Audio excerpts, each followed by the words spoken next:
उत्तर प्रदेश के चुनावी रण में जिन्ना के उल्लेख के बाद नेहरू की एंट्री हुई। नेहरू की एंट्री के साथ ही कश्मीर का उल्लेख हुआ, आजादी का जिक्र हुआ और तालिबान का भी। तो आप यूं समझ लीजिए कि उत्तर प्रदेश की चुनावी लड़ाई फिलहाल महंगाई, बेरोजगारी, सड़क, स्वास्थ्य, शिक्षा पर नहीं बल्कि जिन्ना और नेहरू पर लड़ी जा रही है। हैरानी तो इस बात की है कि क्या पक्ष क्या विपक्ष दोनों इस लड़ाई में बढ़ चढ़कर हिस्सा ले रहे हैं।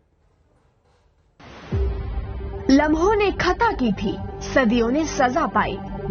जी हाँ, ऐसा ही कुछ हुआ भारत के साथ जब नेहरू की एक गलती का दुष्परिणाम देश 7 से ज्यादा दशक तक झेलता रहा। अखिलेश जी को जिन्ना बहुत महान दिखने लगे। जिन्ना का वे लोग समर्थन करते हैं, हम सरदार पटेल का समर्थन करते हैं। उत्तर प्रदेश में चुनावी जंग छिड़ी है, जिन्ना के नाम पर, नेहरू के नाम पर और अब कश्मीर के नाम पर। मतलब बाबा जी की अंटी में गए बेरोजगारी, महंगाई, स्वास्थ्य, सड़क, शिक्षा, सहूलियत के मुद्दे, लखनऊ की सियासी जमीन पर कश्मीर का मसला मचल रहा है। इस वीडियो को यूपी बीजेपी के ट्विटर हैंडल से आज डाला गया। आज यानी पूर्व पीएम जवाहरलाल नेहरू के जन्मदिन पर वीडियो के साथ लिखा गया, हिंसा का वो दौर चला कि कांग्रेस की गलती की सजा देश ने भुगती 70 साल, बीजेपी सरकार ने हटाई 370, कश्मीर हुआ खुशहाल। नेहरू की भूल की कीमत आज तक चुका रहा है हिंदुस्तान। इस वीडियो का मजमून ये है कि नेहरू की गलतियों की वजह से कश्मीर भारत से अलग थलग था, लेकिन नेहरू की गलतियों को बीजेपी ने सुधार दिया है। नेहरू की अनेक गलतियों का खामियाजा देश भुगत रहा है।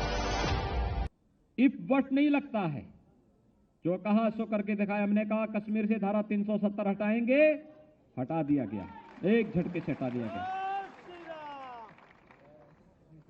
भारतीय जनता पार्टी ने 2017 में कहा था कि संवैधानिक दायरे में रह करके अयोध्या की समस्या का समाधान करेंगे।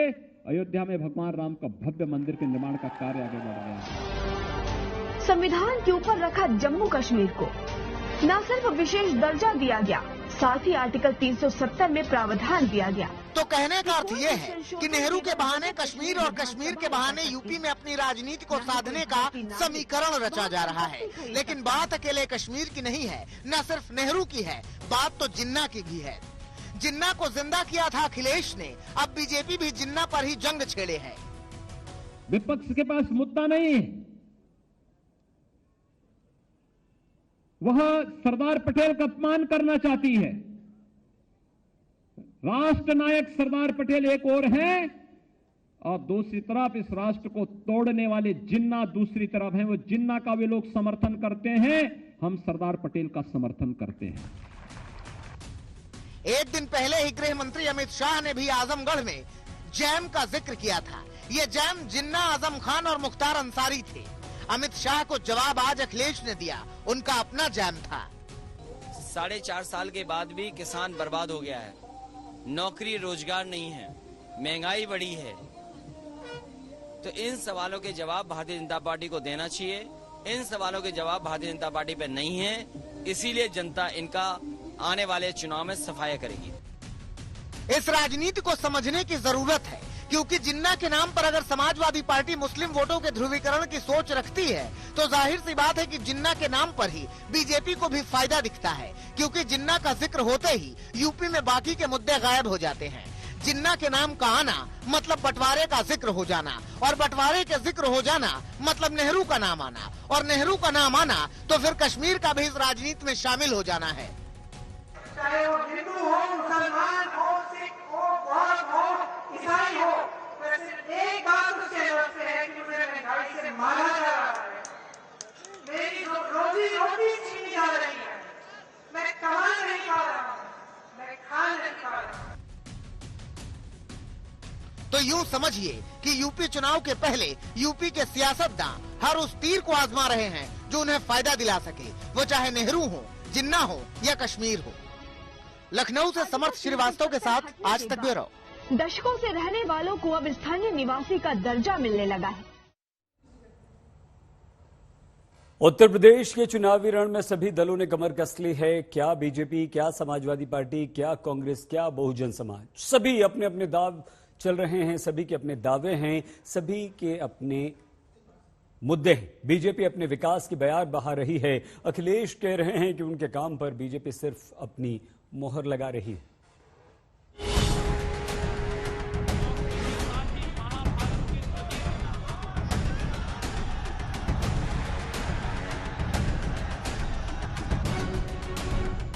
भारतीय जनता पार्टी ने जो कहा सो करके दिखाया।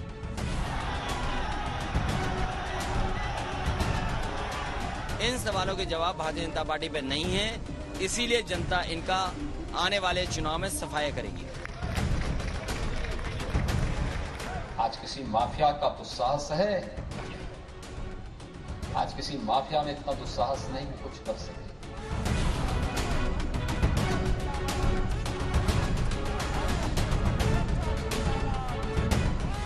वो इसलिए क्योंकि ठोकर आज चल रहा है।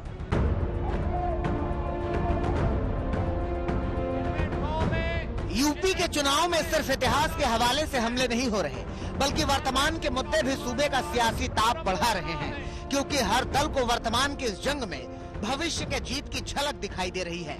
उत्तर प्रदेश के चुनावों में भले ही कुछ वक्त हो, लेकिन बीजेपी और समाजवादी पार्टी की सीधी टक्कर शुरू हो गई है। बीजेपी नेता जनता से किया हर वादा पूरा करने की उपलब्धि गिना रहे हैं, वहीं अखिलेश यादव बीजेपी सरकार पर वादा खिलाफी का आरोप लगा रहे हैं। सरकारें आई होंगी, घोषणाएं करती रही होंगी, बड़ी बड़ी घोषणाएं करती रही होंगी। किसी ने गरीबी के नाम पर, किसी ने जाति के नाम पर, किसी ने क्षेत्र के नाम पर, किसी ने भाषा के नाम पर, किसी ने किसी अन्य नाम के नाम पर तमाम लुभावने नारे दिए होंगे। लेकिन भाइयों बहनों, हम सबको इस बारे में देखना होगा, भारतीय जनता पार्टी ने जो कहा सो करके दिखाया है। भारतीय जनता पार्टी ने जनता से बहुत झूठ बोला है। जो इन्होंने वादे किए थे आज पूरे नहीं हुए हैं। 4.5 साल के बाद भी किसान बर्बाद हो गया है, नौकरी रोजगार नहीं है, महंगाई बढ़ी है। तो इन सवालों के जवाब भारतीय जनता पार्टी को देना चाहिए। इन सवालों के जवाब भारतीय जनता पार्टी पे नहीं है, इसीलिए जनता इनका आने वाले चुनाव में सफाया करेगी। यूपी की लड़ाई सिर्फ विकास के मुद्दे तक सीमित नहीं, कानून व्यवस्था को लेकर भी दोनों ही पार्टियों के अपने अपने दावे हैं। बीजेपी प्रदेश में अब कानून के राज का दम भर रही है, तो अखिलेश योगी सरकार पर ठोको राज वाला तंज कस रहे हैं। प्रदेश के अंदर यह माहौल देने में हम क्यों सफल हुए? क्योंकि प्रधानमंत्री मोदी जी का मार्गदर्शन है और अपराध और अपराधियों के प्रति जीरो टॉलरेंस की नीति के तहत जो भारतीय जनता पार्टी ने 2017 में आपके सामने वायदा किया था, उसको भारतीय जनता पार्टी अक्षरशः लागू करने का कार्य कर रही है। इसलिए आज प्रदेश भय मुक्त है, दंगा मुक्त है, अपराध मुक्त है, भ्रष्टाचार मुक्त है और विकास की गतिविधि तेजी के साथ आगे बढ़ती हुई दिखाई दे रही है। उत्तर प्रदेश में इस तरह की न जाने कितनी घटनाएं हुई हैं, जहां निर्दोषों की जान ले ली गई। कासगंज में वो नौजवान, कोई कल्पना कर सकता है कि जो नल है उससे अपनी हुडी के तार से जान चली जाए उसकी? ये कहां की कहानी पुलिस बना रही है? क्या आपने नहीं देखा गोरखपुर में डीएम एसपी धमका रहे थे उसके परिवार को कि एफआईआर न लिखें? आज कस्टोडियल डेथ में सबसे आगे है उत्तर प्रदेश, और वो इसलिए क्योंकि ठोकर आज चल रहा है। बीजेपी और अखिलेश में वार पलटवार वाले इस शोर के बीच कांग्रेस भी यूपी में पूरा जोर लगा रही है। यही वजह है कि बुलंदशहर की रैली में प्रियंका गांधी ने योगी सरकार पर हमला किया और इशारों में अखिलेश यादव पर भी प्रहार मारा। बहुत बड़ी लड़ाई है। अनिल बोल रहा हूँ भाई, ये सिर्फ कांग्रेस पार्टी की लड़ाई नहीं रिकॉर्ड है, कर रहे हो क्या? ये देश की लड़ाई है। और मैं आपको कहना चाह रही हूँ कि इस प्रदेश में न सपा लड़ रही है और न 15 नंबर लाइन से है। सिर्फ कांग्रेस ही ये लड़ाई लड़ सकती है। साफ है कि यूपी में चुनावी माहौल बढ़ने के साथ हर पार्टी अपना एजेंडा सेट करने की कोशिश में है, ताकि अपनी बात मजबूती से जनता तक पहुंचाई जाए और यूपी में जीत की राह आसान बनाई जाए। और कोशिश में सबसे आगे है बीजेपी, जो लगातार नई उपलब्धियां जनता के सामने ला रही है और विपक्ष आरोपों को झूठा बता रही है। पूर्वांचल एक्सप्रेस के उद्घाटन को धमाकेदार बनाने की तैयारी बीजेपी के इसी प्लान का हिस्सा है, जिसे योगी सरकार बड़ी उपलब्धि के तौर पर पेश कर रही है।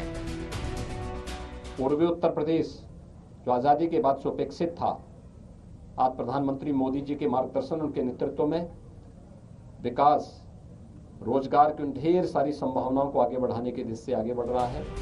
लेकिन विपक्ष कह रहा है कि आधे अधूरे विकास का यूपी चुनाव में हिसाब होगा। जहां तक सवाल पूर्वांचल के एक्सप्रेसवे का है, इसका भी नाम बदला गया। ये समाजवादी पूर्वांचल एक्सप्रेसवे जो समाजवादी पार्टी की सरकार का विजन था, एक बड़ा इंफ्रास्ट्रक्चर काम था जो शहरों को जोड़ता, गांव को जोड़ता।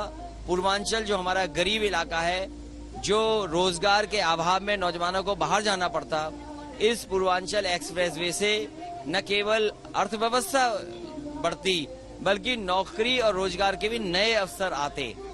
उसका 4.5 साल में पूरा नहीं किया है। आधा अधूरा पूर्वांचल एक्सप्रेसवे का उद्घाटन हो रहा है। विकास के दावे या विपक्ष का वार, यूपी चुनाव में जनता किस पर भरोसा करेगी ये तो वक्त बताएगा। लेकिन ये तय है कि चुनावी समर में एक दूसरे पर हमलों के दौर और तेज होते जाएंगे। लखनऊ से समर्थ श्रीवास्तव के साथ आज तक ब्यूरो। इस चुनावी लड़ाई में एक समीकरण को और साधने की कोशिश हो रही है और ये है जाति का समीकरण। सभी दलों की तरफ से जातियों को रिझाने की कोशिश हो रही है। आइए हम आपको दिखाते हैं कि कैसे जाति का गणित राजनीतिक दलों को सत्ता के सिंहासन तक पहुंचा सकता है।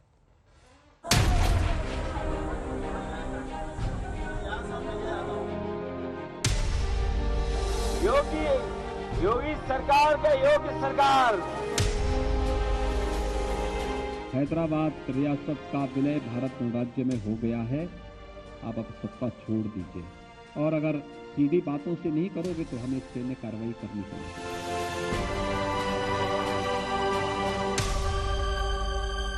काम पर सवाल होगा, जिन्ना पर बवाल होगा, घमासान हर हाल होगा। ये सब तो होगा ही क्योंकि चुनाव ही यूपी का है। पर एक काम जो बार बार होगा वो है जाति का हिसाब होगा, क्योंकि विकास के तमाम दावों और वादों के बीच जीत का जमीनी समीकरण जाति भी है। यही वजह है कि योगी मौर्यकालीन इतिहास याद दिला रहे हैं। भारत का स्वर्ण युग कौन सा था? चंद्रगुप्त मौर्य का था। खुद 5 साल यूपी का नेतृत्व करने वाले अखिलेश अपने आप को पिछड़ा बता रहे हैं।